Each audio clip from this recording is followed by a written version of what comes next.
Holy, that was an acrobatic squirrel. Hey guys, how are you today? Well, that was interesting with that squirrel over there. I was just seeing it up in the poles. I was like, oh, that's kind of interesting. Aren't you afraid of getting electrocuted there, buddy? Yeah, and then it jumped out, which is kind of cool. Actually, it made me think too. Usually, because I've been shooting in the 4K lately, and one advantage I found to shooting 4K, even though you are not publishing it in, say, 4K and, say, YouTube, is you can actually zoom in better to your pictures. Because usually when I downscale it to 1080p, obviously it tries to crunch the picture to fit into the actual window. But at times, if you're shooting it in 4K and you leave it as is, like within the dimensions of like 1080p, which is like 1920 by 1080, it actually looks like you're zooming in, so you can actually get those great shots. That's kind of what I did with the that beaver footage that I took. It looked like I was insanely close to it, but it was actually shot because it was downscaled. When you actually put the actual original footage in the smaller frame, then obviously it's bigger. So that's kind of one advantage to shooting 4K.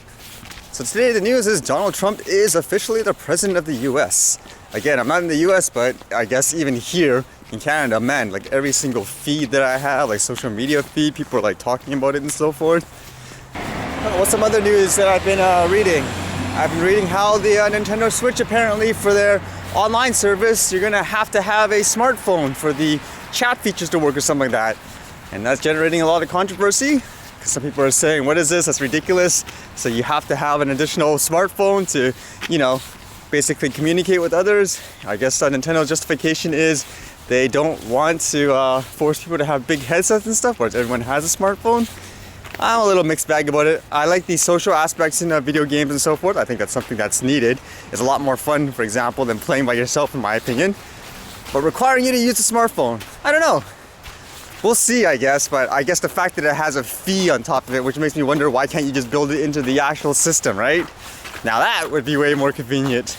If you can just carry around the system, I can use it for video chats or whatever. Oh, look at all that mist over there.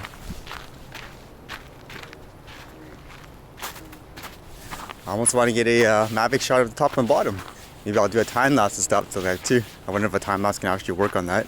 You guys like those time lapse so far? I think they're kind of cool. I think you guys may notice in my other video last time when the Mavic landed, it started sliding on the ice, and it was this road here when it landed. Yeah, really slippery. I don't know, is it hard to shoot with fog and mist? Maybe it's something I'll test out. Actually, funny enough, since the big news today is supposed to be all about that inauguration and stuff, there was supposed to be this documentary or video of some sort about Miyamoto. It's on Vox. I was thinking of just sitting down the camera, get some time-lapse footages, and then watch the video and see what it's all about.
I really put that camera to the test. The batteries got really low.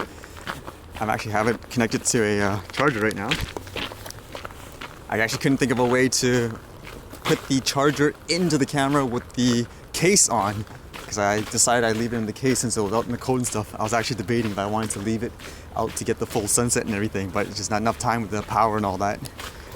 Actually, I did watch that Nintendo video during the time when I was taking a time lapse. It was on Vox. I'll link it below if you guys want to see it.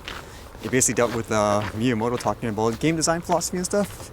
I've watched quite a few videos on the topic, so most of it was kind of a repeat of what I've seen before. I think one of the most interesting books I read about Nintendo was one called Game Over. I believe it was written by David Sheff. It just talked about Nintendo, like when they started. It's interesting finding out things like, for example, Tetris, how Atari actually almost had the deal because they actually agreed to put it, or agreed to give it to Atari at first, but then it was all verbal. But then Nintendo actually got the document signed, so then they got the rights. So it kind of explains, like when you look at the game, like, hey, why are there Atari versions of Tetris and Nintendo versions of Tetrises? Which kind of explains everything. So it's kind of cool to learn about the histories of video game companies and the business side of it. Alright, that's about the end of the day for me. Technically, Donald Trump is president, right, in the US? I mean, it's not the end of the world like so many people were saying. Man, even here in Canada, everyone's like, oh no, that's it, it's over. For me, just live your life positively and try to, do what you're passionate about and make a positive impact. Other than that, I'm really curious in seeing how the footage has turned out. All that mist and so forth. I'm wondering if the drone was able to capture it, or same thing with the time lapse. And learning all that Nintendo stuff is always fun. Gotta have fun too, right? Alright, other than that, see you guys later.